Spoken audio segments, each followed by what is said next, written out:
रहा सवाल बेचौल जी का, तो बेचौल जी को मुसलमानों को परेशान होने की ज़रूरत नहीं है, ये परेशान होना चाहिए अशोक यादव जी को। तजर्बा बताता है, पीछे तारीख़ को देखिए, जब उनके वालिद के ख़िलाफ़ वो चुनाव लड़ सकते हैं तो अशोक यादव जी के ख़िलाफ़ तैयारी हो रही है, इनकी ये कोशिश है, यही इनका मकसद है।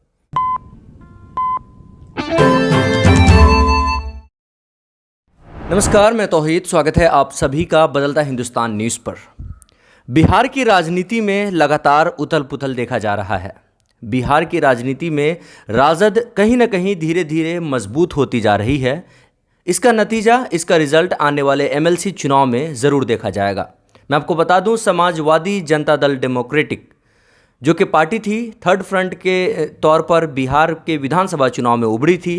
एमआईएम के साथ उनका गठजोड़ हुआ था, लेकिन अब ऐसा हुआ कि समाजवादी जनता दल डेमोक्रेटिक का विलय होने जा रहा है राजद के साथ।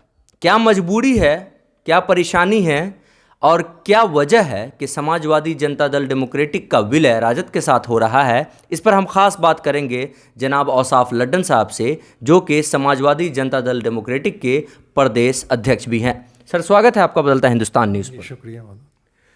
आपकी पार्टी विलय हो रही है राजद में, क्या मजबूरी है सर? देखिए, मजबूरी का जहाँ तक सवाल है तो आज आपको देखना होगा कि मुल्क के क्या हालात हैं। आपने अभी सही कहा कि आरजेडी मजबूत हो रही है।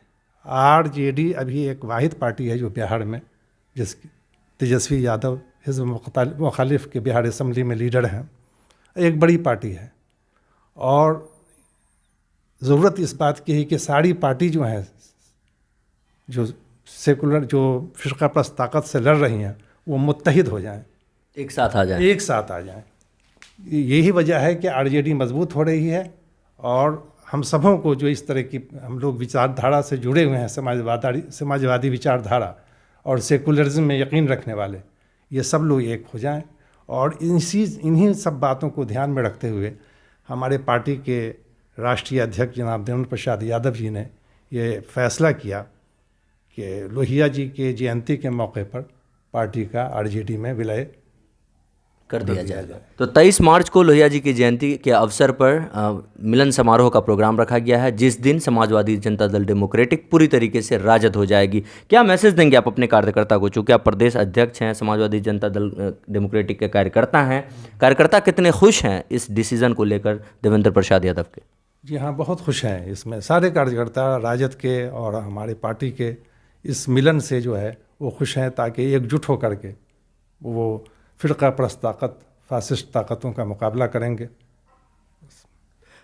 एक और मुख्य सवाल है सर आपसे, आप 20वीं विधानसभा के विधायक प्रत्याशी रह चुके हैं। 20वीं विधानसभा के जो विधायक है हरिभूषण ठाकुर बचौल, उनका बयान काफ़ी बवाल मचा रहा है। विधानसभा में काफ़ी बवाल मचाने के बाद पूरे बिहार भर में उनके बयान पर जो विरोधी विपक्ष हैं वो हमला कर रहे हैं और कहीं ना कहीं भाजपा बचाव भी कर रही है।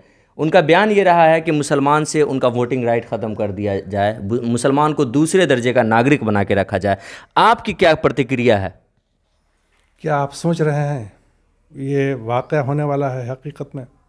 लेकिन ऐसे बयानों से मुसलमानों को वोटिंग राइट से ख़त्म कर दिया जाए, ये कभी नहीं होने वाला है।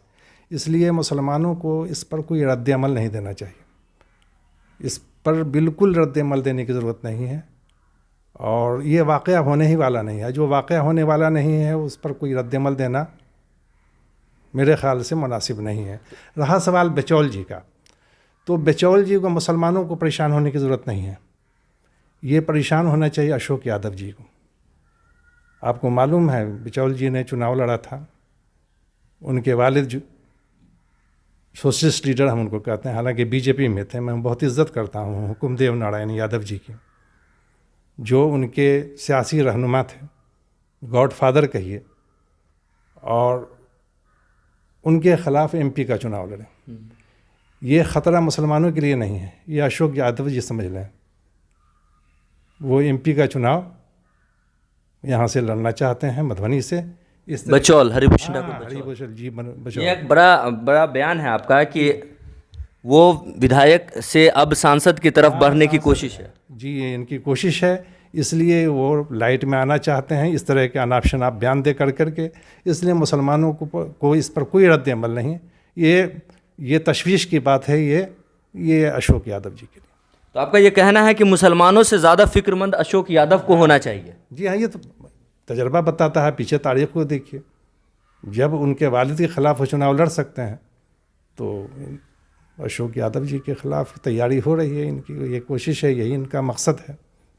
तो ये एक बड़ी बात कही है औसाफ लड्डन साहब ने कि हरिभूषण ठाकुर बचौल के ऐसे बयानों पर मुसलमानों से ज़्यादा अशोक यादव को चिंता करने की ज़रूरत है। वो इसलिए कि अशोक यादव के पिता हुकुमदेव नारायण यादव के खिलाफ हरिभूषण ठाकुर बचौल पूर्व में सांसद का चुनाव लड़ चुके हैं।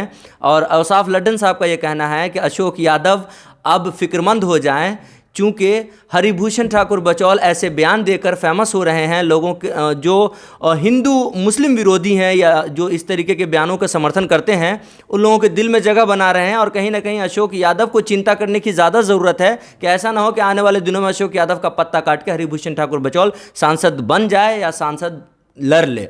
तो ये तो आने वाला वक्त ही बताएगा क्या कुछ होता है, राजनीति में कितना उलट फेर होता है, ये आने वाला वक्त ही बताएगा। फिलहाल के लिए बस इतना ही। तमाम अपडेटेड खबरों के लिए देखते रहें बदलता हिंदुस्तान।